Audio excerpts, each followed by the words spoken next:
ও ভাই রে ভাই, ইসরায়েল ফিলিস্তিনের যুদ্ধ শেষ না হইতে আবার ভারত পাকিস্তান লাগিয়া গেছে গা ভাই। এখন তো ভাই আমাদের বাংলাদেশের অবস্থা কাহিল, টেনশনে পড়ে গেছি গা ভাই।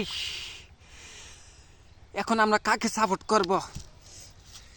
পাকিস্তান হইল আমাদের মুসলমান হিসেবে ধর্মীয় ধর্মীয় এখন আমরা কি করব?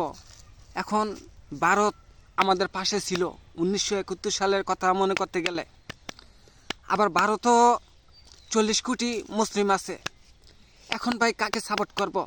আমার তো ভাই মাথা খেলতেছে না ভাই, চান্দি মান্দি আমার গরম হয়ে দিতেছে গা ভাই।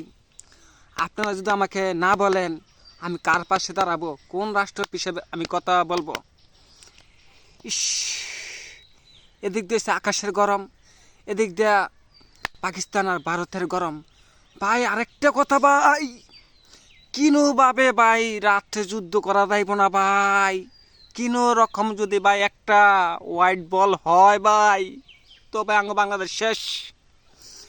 ভাই যুদ্ধ করবেন ভাই, রাত্রে করবেন না, দিনও করবেন ভাই। ভারত পাকিস্তানে খেলতেছেন ভাই, ডাইরেক্ট স্টম্প বরাবল করবেন, স্টম্প বরাবল স্টম্প উড়াই লইবেন দরকার হয়, কিন্তু ভাই হোয়াইট বল দিবেন না, হাইনও দিবেন না ভাই। হাইনও দিলে উঠে দেয় পারবো, হোয়াইট বল দিলে ভাই কোন দিক দিয়ে কইতে পারি না, অফ সাইড দিয়েও আসতে পারে, লেগ সাইড দিয়েও ভাই আসতে পারে।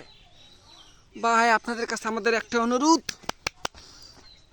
দিনও লাগবেন, দিনও সন্ধ্যা হবে আপনাদের যুদ্ধ অফ, আবার সকাল হবে চালু করবেন, পালা মতন খাইয়া মিয়া লিবেন ভাই, শরীর শক্তি বাড়াই লিবেন ভাই। বাংলাদেশের জনগণ যারা আমার ভিডিওটা দেখতেছেন তারা আমার একটাই সমর্থন দিবেন, আমরা কার পাশে দাঁড়াইব। 1971 সালের কথা মনে হইলে পাকিস্তানের পিছে আর খাড়াইতে চাই না। আর যদি 1971 সালের কথা মনে হয় তো ভারতের পাশে খাড়ানোর ইচ্ছা হয়। কেন? ওরা আমাদের পাশে ছিল, এখনও ওই দেশে আমাদের 40 কোটি মুসলমান মুসলিম আছে।